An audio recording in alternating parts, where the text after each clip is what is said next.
So I was consulting with a friend recently. He was asking me a few questions about like what my thoughts were based on like his point in life and some goals he had and some family issues. And long story short, he's kind of at a point in his life where he's conflicted. He wants to pursue certain things in his life. He wants to become an artist, and his family is pushing him to do something else. His family always wanted him to be a doctor, and he was kind of like asking my opinions on this and my 2 cents. And he's conflicted because obviously his parents and by extension like his culture wants one thing of him that he just does not care for at all. Like the thought of becoming a doctor is like depressing to him. It's just disastrous. He does not want it at all. But then on the other hand, he also doesn't want to disappoint his family. He doesn't want to feel like he's letting them down, like all their efforts and hard work are going to waste. But he knows that like he wants to become an artist. That's the thing that he wants to do the most. And so he's kind of asking my 2 cents, my opinion. And basically what I shared with him is what I want to share with you. Because I imagine there's someone out there watching this video or someone who might stumble across this video who is in a similar situation or might soon be in a similar situation. And so basically my advice to him was, it's your life. Do what you want to do. And for some people that might be super controversial, but I've encountered too many people, to be honest, who live their lives based on what their parents or what their culture wants for them, and it comes at their own detriment. And funny enough, my personal belief is if you didn't listen to your culture or if you didn't listen to your parents, you'd probably make them proud anyway, because you'd probably just be so much further ahead than you are going. Like, I'll put it this way. If you were to become a doctor the way your parents wanted you to, sure, you'd be a doctor and they get to brag and say, oh yeah, my son's a doctor. He has like status, whatever, because in my culture, all we care about is like being a doctor or an engineer. Sure, you get to do that. But, and this is brutal, you could be more willing to yourself. It happens. It's not like it happens. The risk of that might be higher because this is your entire life. Like that you have to do this thing that you just don't want to do. I think in the grand scheme of things, you're better off kind of just doing what you want to do. I know that from like, there's a perspective where if you don't do the thing that your parents want, you'll let them down, you'll let your culture down. And there's this idea of, I don't want their efforts to go to waste. I don't want to seem like an embarrassment or like I'm bringing shame to my family. I get that. But I would say on the other hand, you probably have much more to gain. And if you went down the path that you chose for yourself, not only would you make yourself happy, but I would like to say that in the grand scheme of things, you'll probably end up making your family happy anyway, for the most part. Not all families, but for many families, they'll be happy. And the reason why I say this is because you could go down the path, say for example, you're like my friend, you're Asian, you're trying to be a doctor, or you're not trying to be a doctor, but your family wants you to be a doctor. You become a doctor and you live the rest of your life depressed and unhappy. And maybe it trickles into other areas. Maybe you're a bad father because you just don't like your job, your 12-hour job as a physician. And so you bring that home and your wife suffers as a result of it. And maybe you eventually have kids. And not only does your wife suffer, but your kids suffer as a result of it. And maybe you don't have the best relationship with your parents in the grand scheme of things anyway, because you go down this route of being a doctor and you deep down are blaming them for your life choices. And it is a choice. And you resent them. And I get it. It's the logic is sensible. Like they pushed you into this and you did it as they requested, but you're mad at them because they pushed you into it. I totally understand. It actually makes perfect sense. That's one scenario. The other scenario is you don't listen to them, but you say, for example, you're like my friend, you become an artist. And maybe since you're an artist and you want to be an artist, you put a lot of effort into being an artist. And maybe normally for people, art doesn't pay very well, but maybe for you, you break through because you're such a good artist because you practice at it every single day, like you dedicate your life to it. And you do become a famous artist.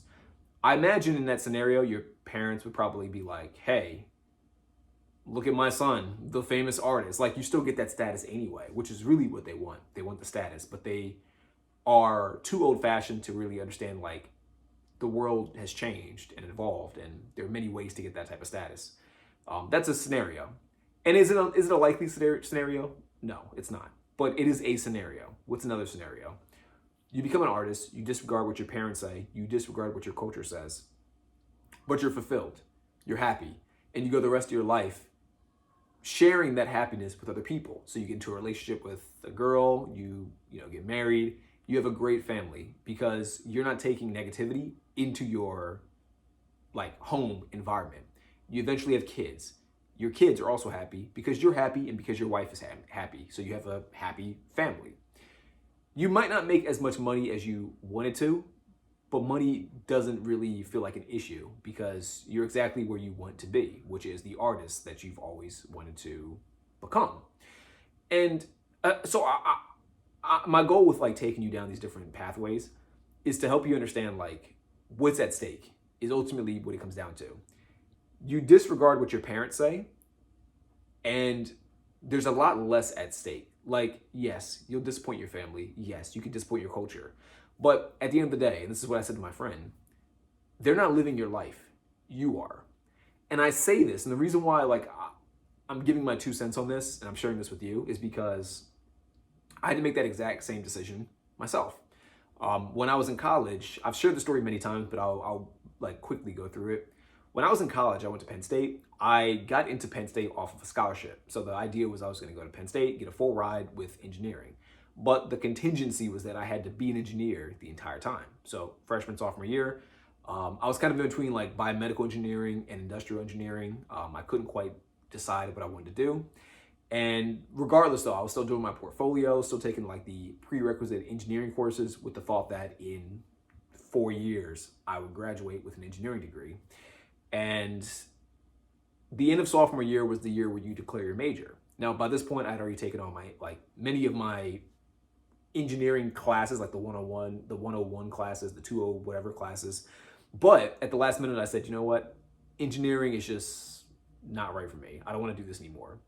And so I quit with engineering and moved on to, I kind of moved around to a bunch of different things, did psychology as a major, then shifted it to a minor, did journalism for a little bit, did a bunch of stuff, but eventually landed on criminology. And the idea was that I wanted to be a lawyer.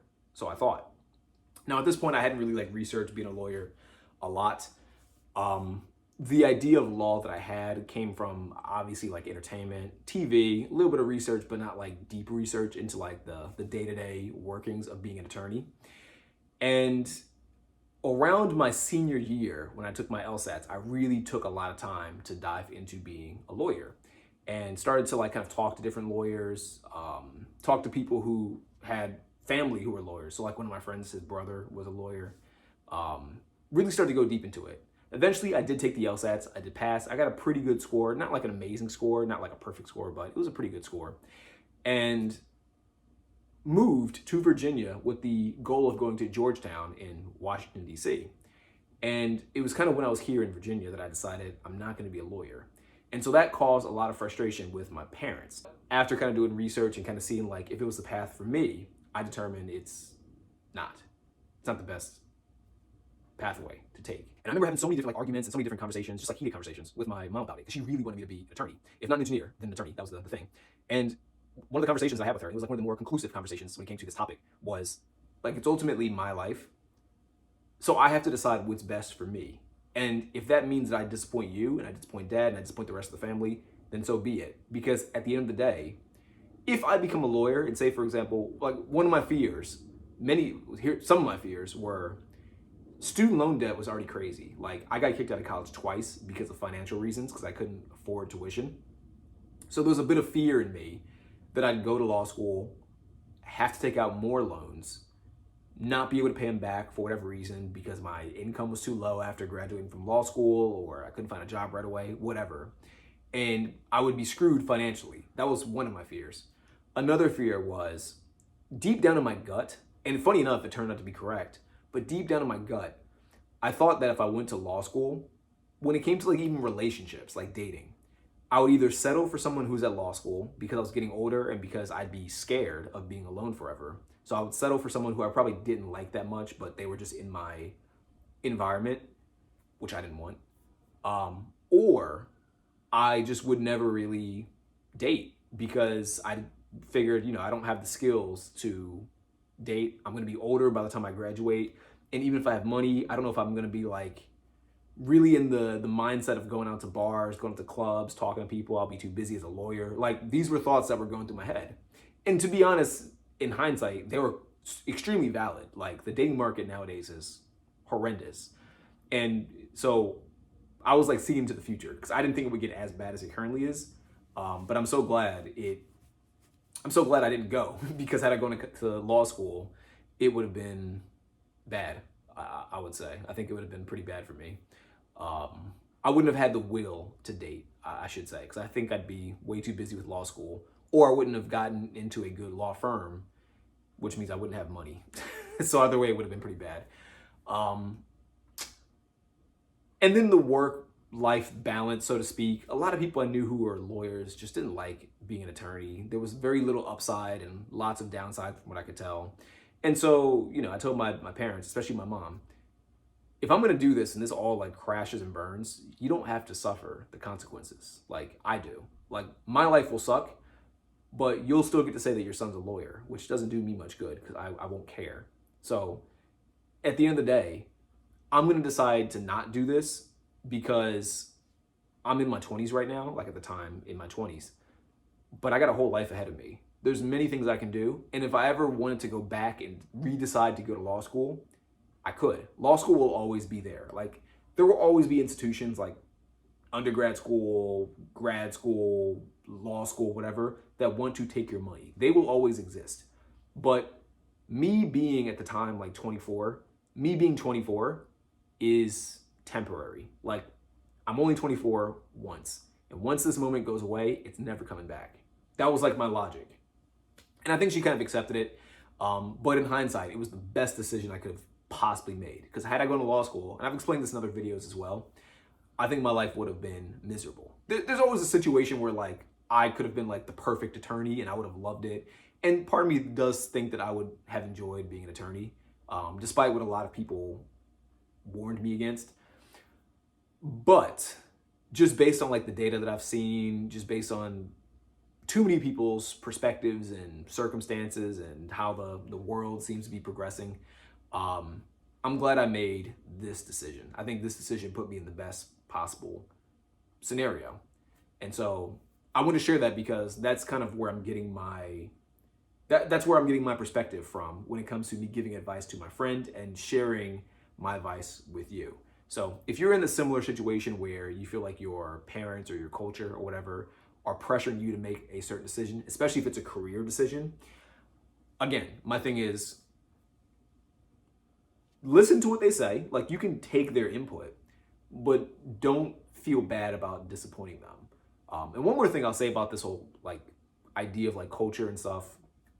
I'm obviously African American, but from what I've seen from people who I like, friends of mine whose parents are foreign, like friends of mine who are like either from a different country or they're like first generation or whatever it's called, where you're the kids that were born in America of immigrants.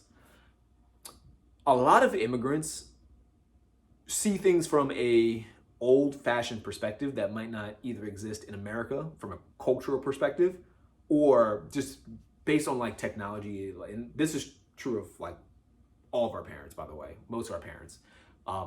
They disregard like how fast the world is changing, it will change, and can change.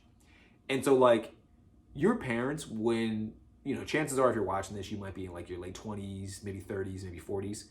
Your parents barely, if at all, had the internet when you were growing up. Like when I was growing up, I think when I was in like the 8th grade, we had dial-up. And that was like mind-blowing. Like, whoa, the internet is so cool. You can like plug in your computer into the wall with an Ethernet cord and watch a 2-minute YouTube video that takes like 10 hours to buffer. So you have to buffer it overnight. Like, that was mind-blowing to me. But for your parents, that was like a brand new thing that like didn't really exist. And I'm sure at that point when your parents were probably like in their 40s or 50s or maybe late 30s when the internet was like just starting, they didn't know what to expect because it had never been done before. You didn't know that like technology would just go crazy and within like a decade, AI would be a new thing. Like, it was just unfathomable. I still know people to this day who are in like their 50s and 60s who still barely know how to use the internet. like Google for them is a chore because they just can't comprehend like, oh, I type in things into this box on Google and I get results and I can look things up. If I need to find a location for something, I can just type in the address and it pops up.